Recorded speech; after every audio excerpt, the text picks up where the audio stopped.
पहलगाम हमले के जवाब में अब तक सरकार ने किया क्या है? मेरे ऊपर एफआईआर। सरकार मेरे ऊपर एफआईआर करवाकर असली मुद्दों से ध्यान भटकाना चाहती है। क्या ये बात समझना इतना मुश्किल है? अरे दम है तो जाइए आतंकवादियों के सिर लेकर आइए। अपनी नाकामी का ठिकरा मेरे कपार पर मरने की कोई जरूरत नहीं है। जैसे लोकतंत्र में एक एक वोट जरूरी होता है, वैसे ही एक एक सवाल भी जरूरी होता है।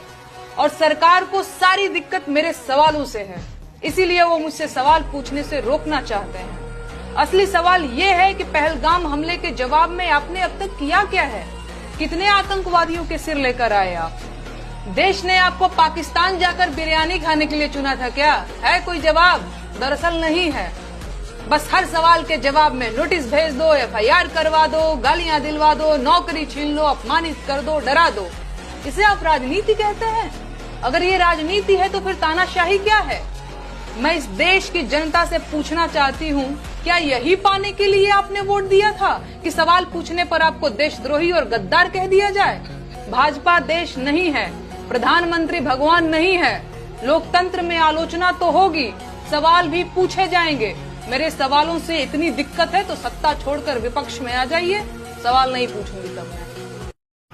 बात बोलने का अंदाज बहुत अच्छा है नेहा सिंह राठौड़ का, और सच कहूं तो इनको ना बेवजह मतलब लोगों का ध्यान भटकाने के लिए कहा जाए या फिर इनको परेशान करने के लिए ये सब किया जा रहा है। बेवजह जबरदस्ती। अपनी नाकामी इंसान हमेशा अपने माथे से उतारकर दूसरे के माथे पर ही रखना पसंद करता है। वैसा ही हमारे देश के प्रधानमंत्री कर रहे हैं इस वक्त, जो कि खुद की गलती ना मानकर एक सवाल पूछ रहे आम नागरिक से दोषी बना रहे हैं। अरे इसमें इसका क्या कसूर है भाई?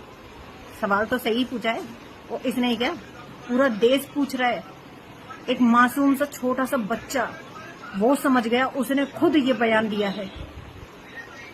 उसने खुद बयान दिया कि हाँ, कमी हमारे देश की थी, कमी हमारी सुरक्षा कर्मियों की थी। हमारे सुरक्षा कर्मी कहाँ थे? इतना नाजुक एरिया है वो।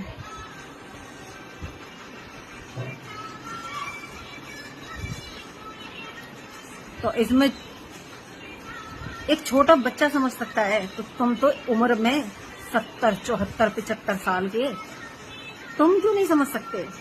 एक बेकसूर इंसान को बेवजह परेशान करने का क्या मतलब बनता है? फिर कोई मतलब नहीं बनता। अपनी गलती अपने माथे रखो, दूसरे को मत फंसाओ उसमें।